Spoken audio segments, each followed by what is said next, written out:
Now these are just some drawings of some other pencils, ebony pencil, just trying to show you the depth of the cylinder shapes and everything that goes along with this. So here's the cylinder, tapering down if you want to make it into the point, so I did it from the back end. And then here's the point from the front, so it has the shading in there is what you're mostly trying to see as the 6-tone scale. And then the curvature of these letters, trying to follow the curve of this cylindrical shape. Just kind of faded it off into the back, but that's kind of the idea. And this time I'm just going to use the color pencils, picking color, either tone paper that you have you can use. You can make it pink or tan, and you can keep the color of the pencil the same, or you can try a different one. I'm going to place it right on the same pieces here, but just looking at a pencil and composing it. I'm just going to put it down here at the bottom. So it's a simple shape, just a 30-degree line, just kind of looking at some of the reference to get an idea for it. So just kind of lightly laying it out in graphite just to kind of get it set up. And again, you can use the template if you think it's going to help. This is just isometric, but if you don't have one, not necessary, just draw it freehand. I'll show you both ways just to get that idea. If I did put a center line down here, at least I can keep it along that level.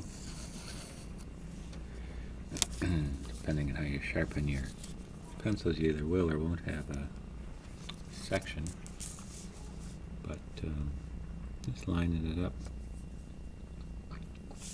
Maybe this one here.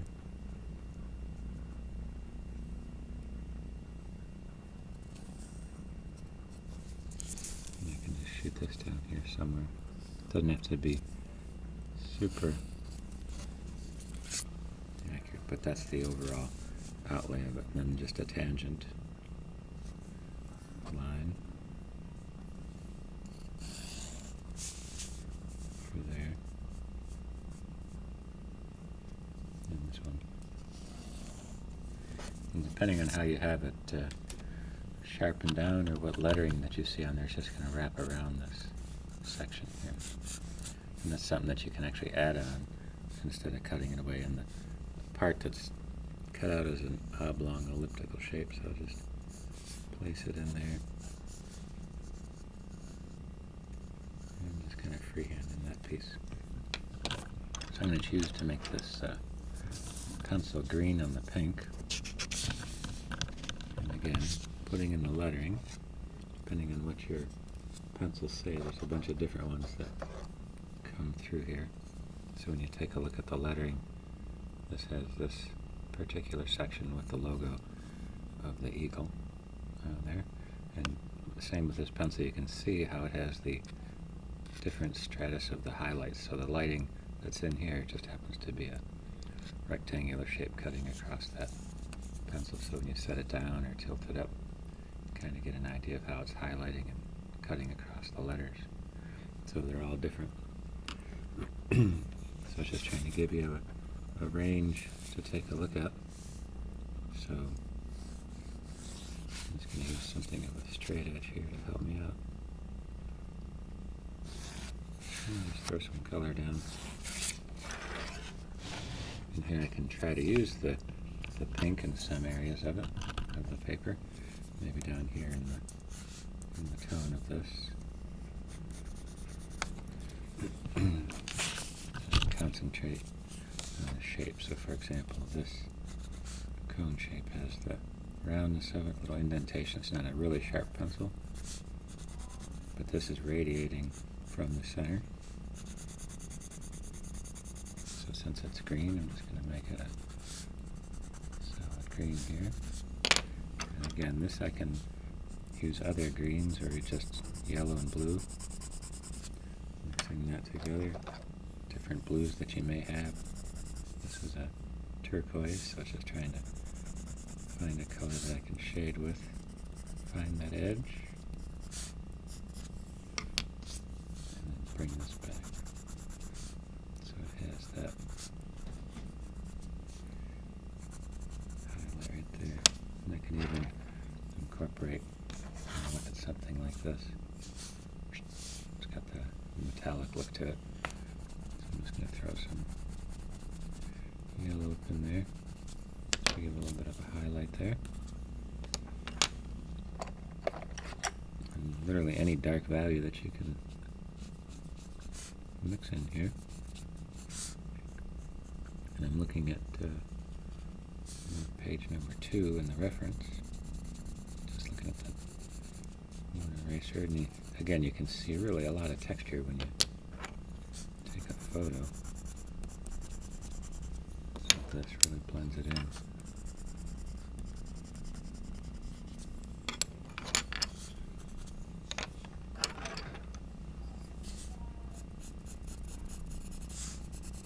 I just wanted to concentrate just on the cone, on the point of the pencil. So it's not a sharp pencil, kind of a banged up edge there, but it really shows the difference in that piece there.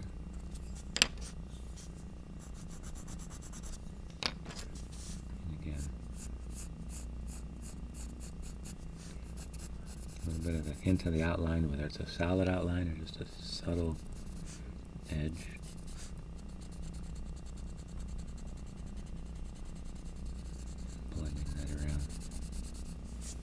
That gives me that piece. If I then take any type of brown color or red, just to show the wood that might be part of the pink, I'm just going to use a straight edge to help me here. Lines that right up.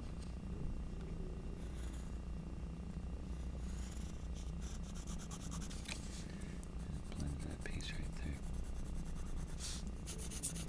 And here, I can even shade that as the cone comes across. If you think back to a gradient in the computer, Photoshop, or Illustrator, it'll help you out right there. So there's the edge of it. And again, you can mix colors if you don't have the right brown that you're looking for, and try to incorporate that. So I might have a little bit of this yellow, just kind of mixing it in. You kind of treat it almost like a painting, pastel or something like that. It's similar techniques throughout the art world.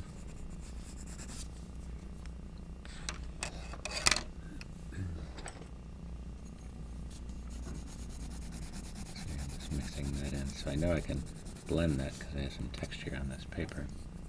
I'm taking this cream color, whatever colors you got, to mix in there. You might like the texture or not, but it just gives you a little bit of something to play against.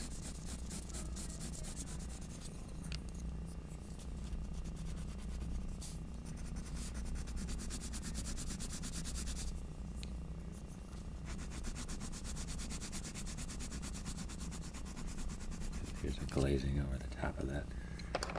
Take a light texture here.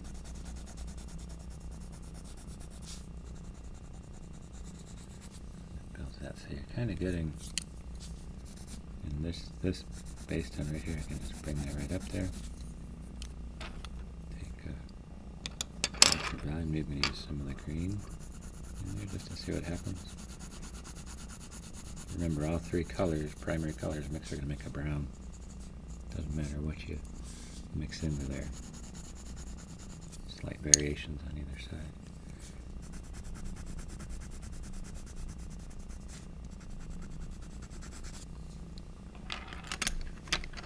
So there you have it. So that's the point of it, nice and easy. So here,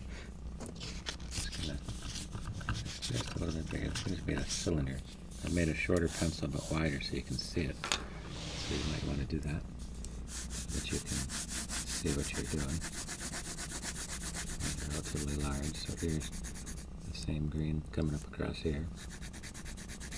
So just getting some of the pigment right there. Placing this. Now the lettering is going to be a little bit reversed. It's kind of a metal shine to it. So depending on how you want to illustrate it, I'm going to go with this logo here. You have the pencils right in front of you too, so you can illustrate it that way. But this is the eagle, stylized version of it. And then anything that's rectangle, just round it off with this. It fits the part that's wrapping around this.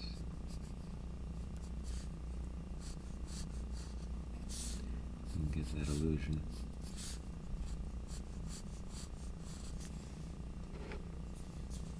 Come across there. This one's going to be shiny on that side, but still follows that angle.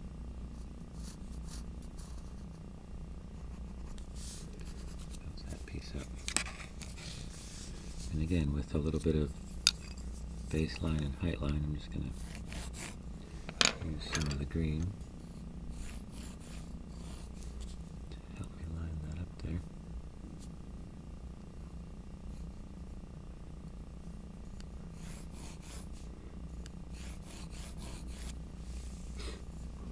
Here's the lettering. So depending on what color you use, it's going to keep the straight edge there. It's always going to follow that curve.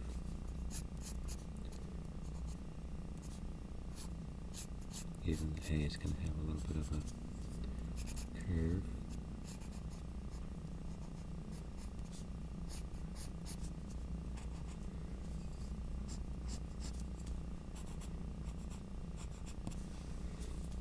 Across like that. And nice thing is you can always shorten this up. And some of your pieces here.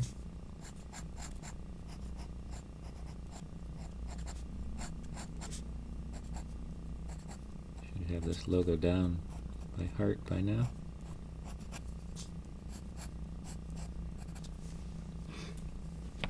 So you have it. So now, with that lettering kind of there, I can just kind of go crazy. Straighten all this part.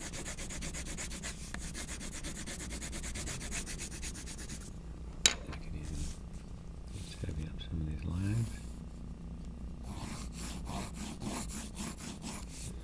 And do the same pattern. I've drawn some of this from before. So here's this section again. Drawing this pencil here.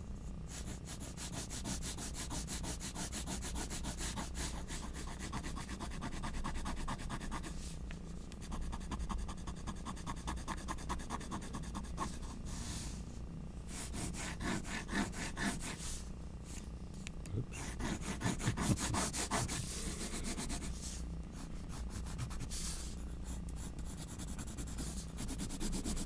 Like I said, you can do this on the pink paper or the tan paper or the gray paper.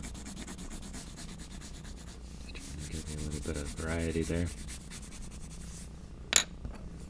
Trying to take this part, even though it's dark, this kind of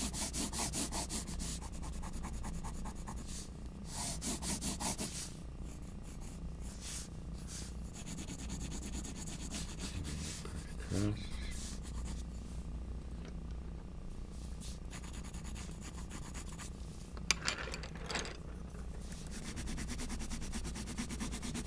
I might obliterate most of the texture.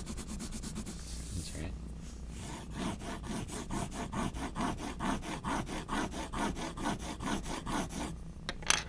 Mix a little bit of yellow in here. And highlight.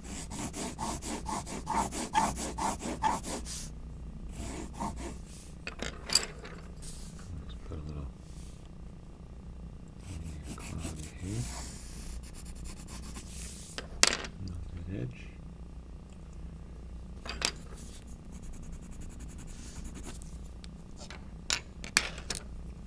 See what this looks like so far.